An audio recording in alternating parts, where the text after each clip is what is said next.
안녕하세요. 시니어 세상의 강 대표입니다. 매년 노사 양측의 갈등으로 쉽사리 결정되지 못하던 최저임금이 올해는 생각보다 일찍 결정이 되었습니다. 2026년 내년 역시 업종별 차등 적용 없이 전 근로자에게 최저임금이 동일하게 적용이 됩니다. 2026년 최저임금은 올해보다 2.9% 인상된 시급 1,320원으로 결정이 되었습니다. 이는 올해 1,030원보다 290원이 올라간 금액이고 일반적인 근로시간인 월 209시간을 기준으로 월 급여로 환산하면은 215만 6,880원이 됩니다. 자, 그래서 오늘은 이 기준을 가지고 내년 2026년도 요양원과 주간보호센터에 근무하게 되는 신규 요양보호사의 월 급여를 예상해 보겠습니다. 누구보다 내년에는 요양보호사로 요양원 주간보호센터에서 근무해야지 하고 계획하고 계신 분들은 참고해서 알고 계시면 좋겠죠. 자, 장기요양기관의 요양보호사 및 사회복지사 이 외의 모든 종사자분들의 급여는 원칙적으로 기관의 대표자의 재량으로 정해지는 겁니다. 이는 국가 소속 기관이 아니라 개인 사업체에 해당되기 때문인데요. 그래서 제가 오랜 기간 기관을 운영해 왔기 때문에 예상 임금을 말씀드릴 수가 있는 겁니다. 결정된 최저임금이 저 금액이지만 기관마다 매출 규모에 따라서 조금씩 급여가 달라질 수도 있습니다. 왜냐하면 장교양기관에는 종사자의 임금을 최소한 보장하기 위한 종사자 인건비 지출 비율이라는 규칙이 존재하기 때문입니다. 즉 기관의 매출 대비 최소한 이 정도는 인건비로 지출을 해야 한다, 그런 규칙입니다. 그렇다는 이야기는 기관 입소자가 많아서 매출이 많은 기관은 저 최저임금 금액보다 더 많이 지급을 해야만 규정을 준수할 수 있다는 이야기입니다. 이는 아주 중요한 규칙이기 때문에 이것을 이행하지 않으면 기관 운영에 큰 문제가 생길 수가 있습니다. 자, 그래서 오늘은 주 5일로 하루 8시간 근로하는 기준으로 생각을 하시면 되겠습니다. 오늘 영상 너무 길어지지 않게 하기 위해서 시급제로 운영이 되는 방문요양센터의 경우는 제가 따로 영상을 제작해서 올려드리겠습니다. 자, 요양원의 경우는 확실히 주간보호시설이나 방문요양센터보다도 요양보호사 구인이 어려운 것이 사실입니다. 여러 가지 이유가 있겠지만 가장 중요한 이유 중에 하나는 주주야야 비비와 같은 이런 3교대 근무이거나 일정하지 않은 근무 스케줄을 많은 분들이 선호하지 않는다는 거죠. 그리고 요양 업무 자체의 난이도가 주간보호나 방문요양에 비해서 조금 더 높다, 이런 점들을 들 수가 있겠습니다. 대략 216만 원이 최저임금 선이라고 보았을 때 요양원의 경우는 대부분 10만 원 정도 금액을 더 지급하는 것이 시작 금액이 됩니다.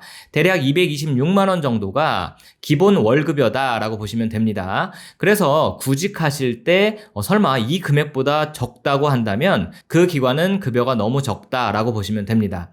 이제 여기서 교통 여건이 좋은 대도시의 요양원과 좀 외진 곳 혹은 시골 지역의 교통 여건도 좋지 않은 그런 요양원은 급여 차이가 상당히 많이 나게 됩니다. 즉 수요와 공급의 원칙이 적용되는 것이죠. 서울이나 경기도 도심의 요양원은 그래도 인력 수급이 쉽지는 않지만 가능은 한데요. 그래서 도심의 요양원의 경우는 내년도 예상 급여가 225만 원에서 240만 원 사이가 될 것으로 예상이 됩니다. 그래서 구직하실 때 도심에 있고 교통도 편리한데 이 금액보다 조금 더 많이 준다? 그러면 상당히 괜찮은 급여입니다. 아시겠죠? 반대로 경기도 외곽이나 지방의 외진 곳에 요양원이 위치하고 있다면 적게는 240만 원에서 많게는 270만 원까지도 예상해 볼 수 있습니다. 한번 지금 고용24에 검색을 좀 해볼게요. 현재 2025년 기준 229만 원, 225만 원 요 정도 금액인데요. 여기 263만 원 급여와 260만 원 이상 이렇게 급여가 높은 곳도 보입니다. 여기에 야간 근무를 하시거나 장기근속 장려금을 받으시거나 직책을 받아서 수당을 더 받는다거나 이런 수당들은 포함이 되지 않은 금액이죠. 또 많은 분들이 궁금해 하실 것 같아서요. 정부가 운영하는 기관으로 국민건강보험공단이 직접 운영하고 있는 서울요양원의 채용 정보를 찾아보았습니다. 급여는 231만원부터 시작해서 309만원까지, 굉장히 높네요. 이렇게 책정이 되어 있습니다. 그런데 이렇게 많은 급여 편차를 보이는 것은 신입이면서 주간만 근무하는 분들의 경우가 아마 231만원부터 시작일 겁니다. 당연히 이제 직책이나 기타 수당이 없는 상태죠. 이후에 야간 근무를 하실 수도 있고, 선임 요양보호사 같이 이런 직책을 가지게 될 수도 있고요.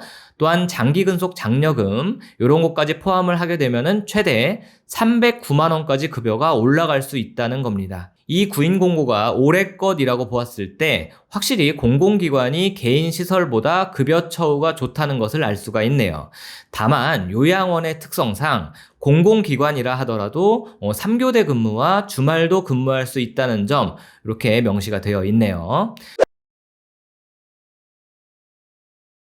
다음 주간보호센터 혹은 데이케어 센터라고도 불리죠. 여기서 근무하는 요양보호사의 급여를 예상해 보겠습니다. 내년 최소 월 급여가 아까 216만원 정도이니까요.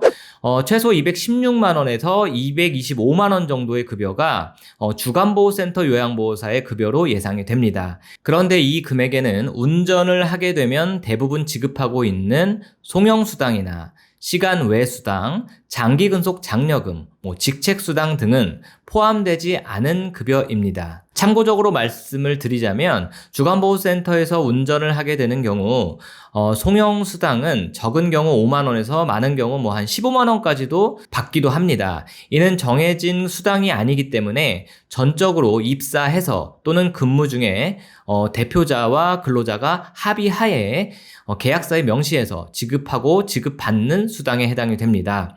즉 센터마다 조금씩 차이가 난다는 거죠. 그리고 어떤 분들이 이런 점을 궁금해 하셔서요. 제가 말씀을 좀 드리겠습니다. 왜 요양보호사가 운전을 해야 하나요? 라고 물어보시는 분들이 계신데요. 분명 운전원이라는 직책도 있는데 말이죠.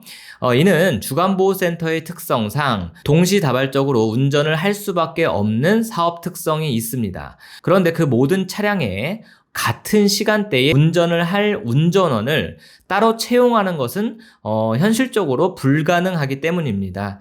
하여 요양보호사뿐 아니라 다른 직종들도 운전을 보조적으로 할 수도 있습니다. 이와 같은 주간보호의 사업적 특성을 건보공단이나 보건복지부에서 당연히 알고 있기 때문에 딱 잘라서 규칙을 정해주지 못하고 있는 겁니다.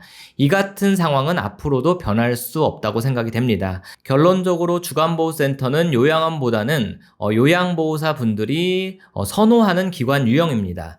이는 요양원과 달리 야간 근무가 없고 일요일의 경우는 센터가 운영을 대부분 하지 않기 때문이죠. 그러니까 대부분 예측 가능한 일반적인 근무 스케줄을 많은 분들이 선호하기 때문인 거죠. 그래서 주간보호센터는 크게 구인의 어려움이 있지는 않습니다. 내년 2026년 구인 공고에는 대략 216만원에서 225만원 정도, 그 정도 급여가 많이 보일 겁니다. 그런데 실질적으로는 대부분 차량 운전을 하게 되기 때문에 운전수당을 포함하게 되면 실질적인 내년 급여는 적게는 221만원에서 많게는 231만원 정도 보시면 되겠습니다. 자, 오늘은 2026년도 요양원 주간보호센터의 요양보호사 실질 예상 급여를 말씀드렸습니다. 지난 정부에서 논의되어 오던 요양보호사 처우 개선책 중에서 가장 중요한 정책 다시 한번 여러분들께 상기시켜 드리겠습니다. 바로 장기근속 장려금입니다. 이미 몇 년 전부터 이를 개선한다고 발표한 바가 있기 때문에 많은 분들이 지켜봐야 하는 부분이거든요. 장기 근속하는 분들에게 더 많은 급여가 지급되는 것은 너무도 바람직한 부분이기에 하루빨리 개선책이 나와서 시행되기를 기대하겠습니다.